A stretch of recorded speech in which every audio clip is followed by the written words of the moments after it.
Let's talk way too early reliever rankings up next on Fantasy Baseball Today in 5.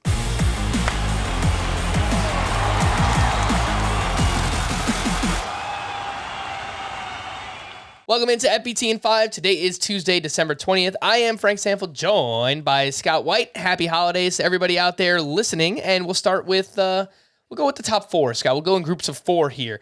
The top 4 for 2023, we see Edwin Diaz, Emmanuel Clase, Josh Hader, and Devin Williams. Scott, last year, Josh Hader had a 13-game stretch where he allowed 22 earned runs, and he finished with an ERA over 5. There was a lot going on off the field with Josh Hader. He was also traded midseason, now entering a contract year.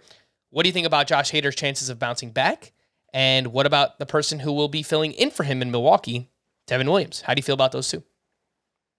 Well, I feel like Josh Hader already bounced back because his final 12 regular season appearances, 14 walks versus 2 strikeouts and 0.79 ERA.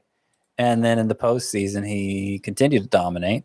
Obviously, the Padres had a lengthy postseason run. He threw 5 1/3 scoreless innings, 10 strikeouts versus 1 walk. So he was fine by the end of the year, and I am happy to just regard that unfortunate period as a blip in an otherwise dominant career. So I feel very confident with him as the number 3 reliever. Not sure I'll be the guy taking the number 3 reliever, but if I was, I'd be fine with Hader. And Devin Williams, it was weird right after Hader was traded.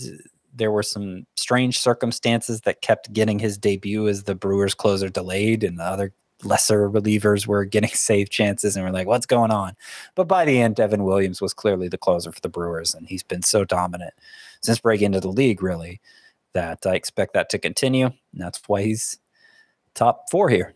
The only thing that worries me slightly with Devin Williams, the walks have always been an issue for him, and the fastball velocity went from 95.3 in 2021 to 93.9 last year. So just something to pay attention to in spring training. Let's see where the velocity is at on Devin Williams. 5 through 8 in the rankings, we see Liam Hendriks, Spencer Strider, Raisel Iglesias, and Felix Bautista. Some people listening, why is Spencer Strider on this list? Well, on CBS, he does have relief pitcher eligibility because of his role last year in the Braves bullpen.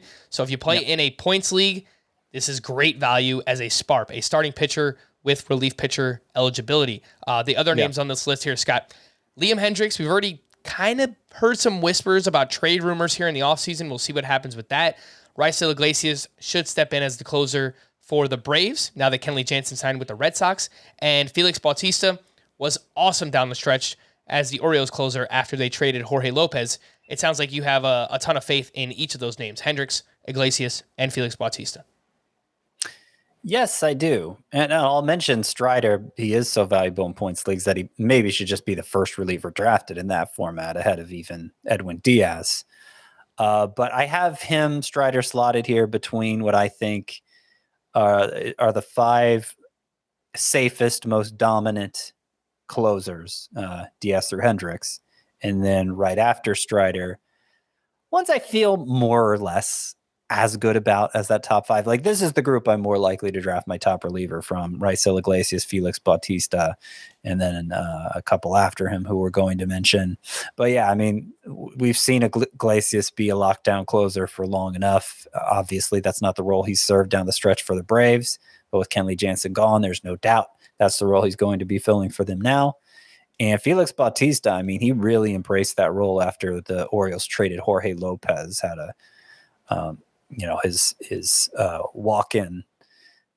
walking into the game. I don't know exactly what that's called, but when they emerge from the bullpen and walk out to the mound, it was really dramatic. And, they had the whistle, Omar whistling from the wire, and it was a whole thing. So yeah, he was dominant in the role. So I think Bautista is the real deal. I love that too, by the way, Scott. I feel like last year, some of these closers really lean into it. Edwin Diaz with the trumpet song, and Ryan Helsley in St. Louis. I don't know if you saw any video, but the whole stadium would go dark, and they would just have these huge red lights. And I think it's Hell's Bells that they would play the song, and he would just come running out, and it was awesome. Yeah. So I'm all for it. find ways to make baseball a little bit more interesting here for the common fan, let's do it. Let's have some crazy entrance videos for closers across baseball. 9 through 12 in the rankings for next year, we see Jordan Romano, Ryan Presley, Kenley Jansen, and Ryan Helsley. The name I want to highlight here, Scott, is Ryan Helsley, who saw a ridiculous year in 2022. Huge breakout, 19 saves, 9 wins.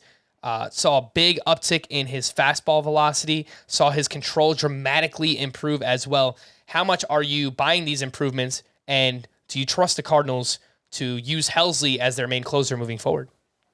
I'm buying the improvements for the most part. I mean, it's such high velocity that you wonder if he can hold up, his body can hold up to it year after year. But I do think as long as his body does, he'll be dominant.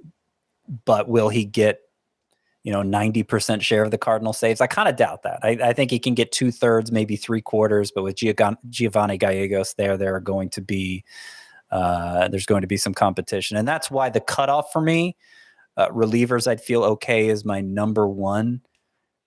Talking strictly roto leagues, 12 teams or more, and a points league, I don't really feel like I need any of these guys, but roto leagues, 12 teams or more, I cut it off there with Kenley Jansen at number 11.